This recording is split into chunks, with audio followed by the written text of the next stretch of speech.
जी, ये मदरसों का सर्वे वर्वे हो रहा है और यहाँ कहा जा रहा है मिनी एनआरसी है और काफ़ी परेशानी है, और मनीष शुक्ला कह रहे हैं वो मुसलमान बच्चों की तरक्की चाहते हैं, अच्छी तालीम देना चाहते हैं, उनको समाज की मुख्य धारा में लाना चाहते हैं। देखिए, ये सीए के बाद एक दूसरा ऐसा मामला है जो बताता है कि ये सर्वे जो है ये चुनावी है, 2024 की तैयारी को लेकर है और ये वोटों के ध्रुवीकरण का कारण बन सकता है। लेकिन ब्रजेश जी, लड़ाई चाहे जितनी हो, हिंदू और मुस्लिम की वोट सपा और भाजपा को ही मिलेगा इसका फायदा। महत्वपूर्ण बात ये दिखती है कि जितना हिंदू और मुस्लिम लड़ाएंगे राजनीतिक लोग, उतने ज़्यादा वोटों का ध्रुवीकरण दो दलों के पीछे होता है। ऐसे में बाकी दल परेशान है इस लड़ाई से कि ये सपा और भाजपा आपस में मिलकर भी कुछ तमाम ऐसे कहानियां करती हैं, कई बार आरोप लगते हैं। तो ये भी एक संभावना बनती है राजनीति में कि तुम हमारी मदद करो, हम तुम्हारी। लेकिन जब तक इस देश में आधुनिक शिक्षा का प्रादुर्भाव नहीं हुआ था, तब तालीम देने का, शिक्षा देने का जरिया दीनी और धार्मिक तालीम ही थी। उसमें गुरुकुल थे एक और मदरसे थे। जब आधुनिक शिक्षा आई तो इंजीनियर, डॉक्टर, इंटर कॉलेज, अंग्रेजी कॉन्वेंट और ईसाई धर्म के तमाम सारे स्कूलों का प्रादुर्भाव रहा। बात यह है कि गुरुकुल समाप्त हो गए, मदरसे कायम हैं। मदरसों को, शिक्षा को, धार्मिक शिक्षा को कट्टरता से जोड़ दिया गया, उसको उस नज़रिए से देखा गया। ये एक कारण बनता गया दोनों समाज के बीच दूरियों का। आतंकवाद को भी मदरसों से जोड़ा गया और कई बार मदरसों से आतंकवादी घटनाएं और असलहे बरामद भी हुए। लेकिन कहते हैं कि सब हर जगह पर कोई 100% गलत नहीं हो सकता, कुछ जगहों पर गलत लोग आ जाते हैं। मदरसों से भी बहुत बड़े बड़े नाम इस देश में निकले हैं। मदरसों से बच्चे कंपटीशन की तैयारी में भी आते हैं, बड़े बड़े नाम करते हैं। लेकिन जरूरी है कि शिक्षा का स्तर सुधारा जाए।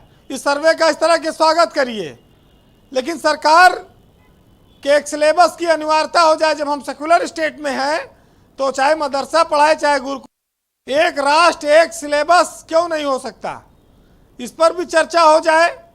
ये भी एक अपने आप में सोचने का विषय है।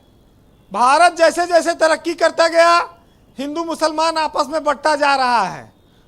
शिक्षा हमें ज्ञान देती है, शिक्षा से हम भविष्य संवारते हैं, शिक्षा समाज को जोड़ने का काम करती है। लेकिन धार्मिक शिक्षा और कट्टरता ने बहुत बांट दिया है लोगों को और हम लोग बढ़ते जा रहे हैं। इस सर्वे के पीछे का मूल मकसद क्या है? आपको क्या लगता है, क्यों कराया जा रहा है? देखिए, सर्वे से एक तो देखिए मानसिक फायदा बीजेपी को मिल रहा है कि हिंदुत्व वोट जो है उसका एकजुट होता है। दूसरा, मदरसों में इनरोलमेंट की एक समस्या रहती थी कि उनके छात्रों का कोई रिकॉर्ड नहीं रहता था। उसके लिए भी सरकार ने एक अभियान चलाया। मदरसे तमाम फर्जी चल रहे हैं और उन मदरसों का सर्वे में वो खुलासा होगा। मदरसे आज की तारीख में 16,000 से ज़्यादा हैं। 450 करोड़ रुपया उत्तर प्रदेश की सरकार इन मदरसों पर अनुदान में खर्च करती है। पहले ये 700 कुछ थे, फिर समाजवादी पार्टी की सरकार में 1,000 के ऊपर चले गए। आज की तारीख में 16,000 से ज़्यादा मदरसे हैं। सबके राज में फले फूले, खाली कांग्रेस रह गई क्योंकि सरकार नहीं थी उसकी, इसलिए अगर वो होते तो वो भी कुछ प्रसाद बांटते जरूर। लेकिन धर्म के नाम पर जो नफरत फैल गई, उसको शिक्षा से भी जोड़ दिया गया कि टोपी और पैजामा पहनकर ज़मीन पर बैठकर पहनने वाले लोग अच्छी शिक्षा नहीं ग्रहण कर सकते, या जो कॉन्वेंट में पढ़ते हैं वही श्रेष्ठ शिक्षा पाते हैं। तमाम सारी चीज़ें ऐसी हैं।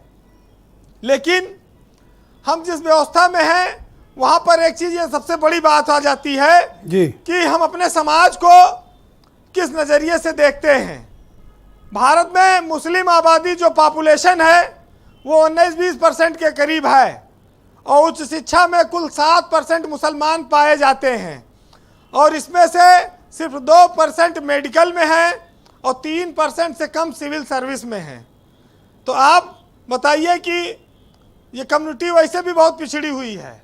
अगर धार्मिक शिक्षा से अगर ये बाहर आ जाएं और इनका थोड़ा सामाजिक उत्थान हो तो इनका परसेंटेज और बढ़ सकता है।